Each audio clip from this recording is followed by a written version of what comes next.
படம் பார்த்துட்டீங்க, இதில் மெய்யழகன் யாருன்னு உங்களுக்கு தெரிஞ்சு போச்சு. ஆமாம், ஹார்ட்ல இருந்து சொல்லுங்க. இந்த படத்தை பொறுத்த வரைக்கும் அரவிந்த் சாமி மெய்யழகனா கார்த்திக் மெய்யழகன்? அரவிந்த் சாமி.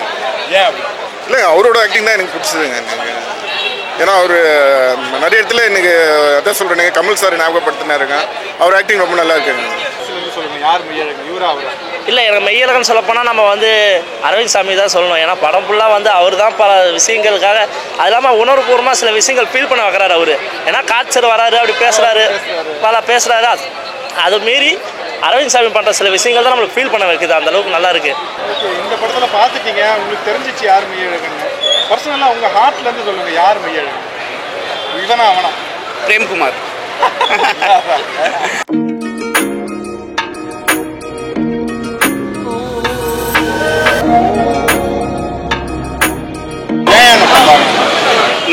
ஒரே படம் பார்க்க வந்ததுக்கு ஒரே காரணம் 96 தான். அந்த டேரக்டரோட அடுத்த படம் அப்படின்ட்டு.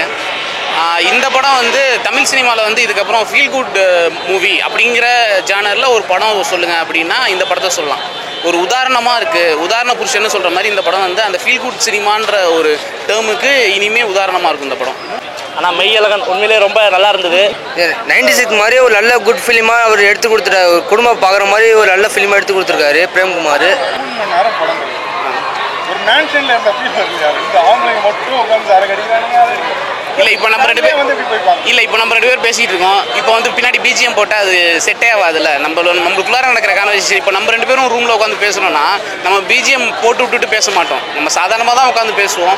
அது நம்ம 2 பேருக்கும் அந்த டாபிக் இன்ட்ரெஸ்டிங்காக இருக்கான்றது தான் மேட்ரு. அது ஆடியன்ஸுக்கு எப்படி கனெக்ட் ஆகுது அப்படிங்கிறது தான். இல்லை, அதுதான் லேக். நான் தான் சொல்கிறேன், இப்போ வந்து இருக்குது சொல்ல வர விஷயத்தை ஷார்ட் அண்ட் ஸ்வீட்டாக சொல்லி தான் நல்லா இருந்திருக்கும். ஏன்னா இவங்க வந்து புதுசாக எந்த ஒரு விஷயத்தையும் சொல்லலை. பழைய விஷயத்தை தான் வந்து இப்போ இருக்கிற யூத் ஜென்ரேஷன்லாம் தெரிஞ்சுக்கணுன்றதுக்காக சில விஷயத்த சொல்லியிருக்காங்க. அதை வந்து ஷார்ட் அண்ட் ஸ்வீட்டாக ஒரு 1/2 hour ஃபுட்டேஜை கட் பண்ணிவிட்டு ஒரு 2 ஹவரில் சொல்லியிருந்தாங்கன்னா அட்லீஸ்ட் ஒரு 2 hour கூட சொல்லியிருக்கலாம். ஏன்னா நிறைய விஷயங்கள் இருக்குது. அப்படிங்கும்போது இப்போ இருக்கிற ஜென்ரேஷன் வந்து எல்லாருக்குமே செல்லில் ஆண்ட்ராய்டு மொபைல் இருக்கும்போது எல்லா விஷயத்தையும் தெரிஞ்சுப்பாங்க. அதை வந்து இவ்வளோ தூரம் நம்மளாம் வச்சு ரொம்ப லென்த்தாக உட்காந்து நம்மளை வந்து இதெல்லாம் பிடிக்கும். எங்கள் அப்பா அம்மா, எங்கள் தாத்தா பாட்டி அவங்களாம் வந்தாங்கன்னா 5 hour கூட உட்காந்து இந்த மாதிரி சீரியல் மாதிரி பார்த்துட்டு ஒரு ஃபீல் கிடைக்கும் அவங்களுக்கு. பார்த்துட்டு ஓகேடா ஒரு நல்ல ஒரு படம் பார்த்த ஃபீல் கிடைக்கும். நம்மளாம் எங்கே காலகட்டங்களை மாறிவிட்டது. நம்ம வந்து சில விஷயத்த ஓடிட்டுருக்கோம், எல்லா விஷயத்துக்கும் ஓடிட்டுருக்கோம். என்னடா எடுத்து போகலாம், இப்படி கிடைக்குமா, அப்படி போனால் அப்படி கிடைக்குமான்னு பார்த்துட்டு இருக்கும்போது கண்டிப்பாங்க சார் டியூரேஷன் கொஞ்சம் கம்மி பண்ணாங்க. நல்ல மூவிங்க. ஆனால் ஃபேமிலியோடு பார்க்கலாங்க. இன்னும் ஒரு 15 to 20 minutes டியூரேஷன் கம்மி பண்ணலாங்க. ஏன்னா நல்லா நிறைய இங்கிலீஷ் மூவி பார்க்குற ஆளுங்க. எப்போ தான் இன்னும் இந்தியன் மூவிஸ் அந்த மாதிரி டியூரேஷன் கம்மி பண்ணுவாங்களோன்னு. சாங்ஸ் எல்லாம் நல்லா தான் இருக்குங்க, இல்லைன்னு சொல்லுங்க. ஒரு மாதிரி கிரிக்காக தான் இருக்குது.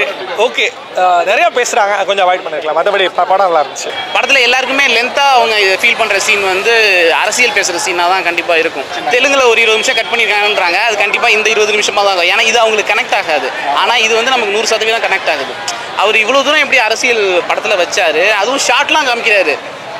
வேன் மேலே ஸ்னிப்பர் நிற்கிற ஷாட்டு அதெல்லாம் எப்படி வச்சாருன்றது தெரியல. அது உண்மையிலே கட்ஸ் தான். சரியான பயங்கர எனக்கு கூசுதான் வருது. அது உண்மையிலே தைரியம் வேணும். இது வரைக்கும் இவ்வளோ தைரியமாக யாரும் அதை காமிச்சதில்லை.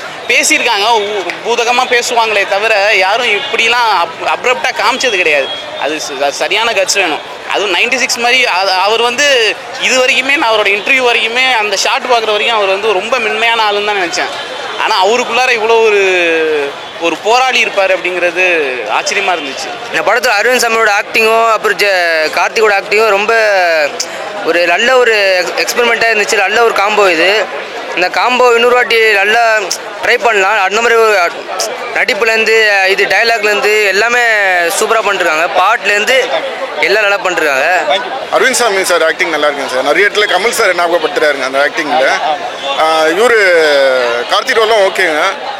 கார்த்தி வந்துட்டு இந்த முருகர் படம் ஒன்று போட்டுன்னு டாலர் போட்டுன்னு படம் ஃபுல்லாக வராருங்க. அவர் வீட்டுக்கு கூப்பிட்டு போகும்போது அந்த பெரியார் ஃபோட்டோ ஒன்று காமிப்பாங்க. அந்த பெரியார் ஃபோட்டோ எனக்கு அது கனெக்டே ஆகலைங்க. எதுக்கு அதை காமிக்கிறாங்கன்னு தெரியல. ஏன்னா அவர் கடவுளே இல்லைன்னாருங்க. பொட்டு வச்சு அதெல்லாம் மருத்துவர் தான். ஓகேங்க, பொட்டெல்லாம் மருத்துவர் தான். ஓகே, இல்லைங்க, அவரு தமிழை திட்டினாருங்க, அவர் கடவுளை திட்டினாரு. அவர் நிறைய இது வந்துட்டு எகெயின்ஸ்டாக தான் பண்ணாருங்க. அவர் பிரிட்டிஷ் நம்ம பிரிட்டிஷ் கிட்டேருந்து ஃப்ரீடம் வாங்கணும்னு போராடணும். அவர் பிரிட்டிஷ் பாராட்டினாருங்க. பாகிஸ்தானுக்கு சப்போர்ட் பண்ணாருங்க. இந்த மாதிரி நிறைய எகென்ஸ்டாக தான் பண்ணாருங்க. எதுக்கு அவர் பெரியாரை பிடிச்சி தலைமையில் வச்சுன்னு பெரியார் என்னை பொறுத்தவரை பெரியார் வந்துட்டு பெரியாரே கிடையாதுங்க, சாதாரண ஆளுங்க. இல்லை அவர் எப்படிப்பட்ட ஆள் அப்படின்றது அதுக்கான விளக்கம் தான் அவர் கொடுத்துட்டாரு. அந்த போரை பற்றியெல்லாம் பேசும்போது அவர் வந்து ஒரு போராட்ட குணம் உள்ளவர் அப்படின்றது. ஸோ அவர் வீடு எப்படி இருக்கும், பெரியாருக்கும் முருகனுக்கும் பக்கத்தில் ஃபோட்டோ இருக்கிறது, அந்த மாதிரி போராளிகளோட எல்லாரோட பெரிய தலைவரோட ஃபோட்டோ வச்சுருக்காரு. அதனால அது கனெக்ட் ஆயிடுச்சு.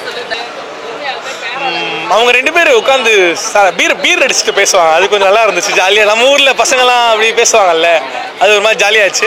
ஊர்லேருந்து சென்னைக்கு வந்துட்டு திருப்பி ஏதோ ஒரு காரணத்துக்காக திருப்பி ஊருக்கு இப்போ எப்படா ஊருக்கு போவோம்னு நினச்சிட்டு இருப்பாங்கல்ல, அவங்க எல்லாருக்குமே கனெக்ட் ஆகிடும். ஏதாவது ஒரு பண்டிகை வந்துச்சுன்னா சென்னை காலி ஆகிடுங்கிறாங்க. அப்போ சென்னையில் இருக்க மொத்த பேரும் ஊர்லேருந்து வந்தவங்க தானே, ஏதோ ஒரு ஊர்லேருந்து வந்தவங்க, அவங்க எல்லாருக்குமே இந்த படம் கனெக்ட் ஆகும். ஜாலியாக ஒரு ஃபன்னாக தான் போச்சு. மற்றபடி ஓகே, ஒரு ஒன் டைம் வாட்சபிள்.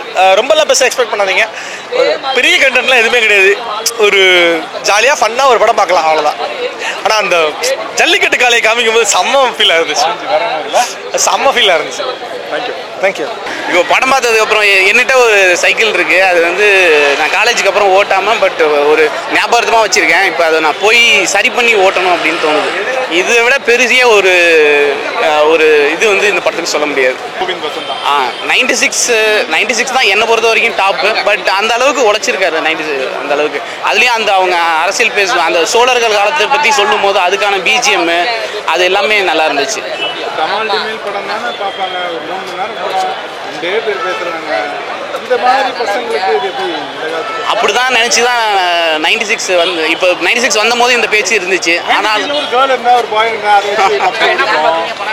இதில் இந்த அதில் வந்து காதல் இருந்துச்சு, இதில் வந்து ஊர் இருக்குது. ஸோ அந்த ஊர் கனெக்ட் ஆகிடும், ஊர் விஷயம் கனெக்ட் ஆகிடும். அப்புறம் முக்கியமாக அவர் வந்து கார்த்தி வந்து கை வச்சு காமிப்பார். நம்ம கை நீட்டினா அவங்களால தொட்டுட முடியும், ஆனாலும் நம்ம கை நீட்டாமல் இருந்தோம். கை நீட்டுற தூரத்தில் இருந்தாங்க அவ்வளோ பேர் இறக்கும் போது, நம்ம கையை நீட்டி காமிப்பார். அவ்வளோ கிட்டக்க இருந்துமே நம்மளால அவங்க எதுவும் பண்ண முடியல அப்படின்ட்டு நம்மளும் அதை கனெக்ட் பண்ணிக்க முடியுது. நம்மளும் எதுவும் பண்ணலை தானே.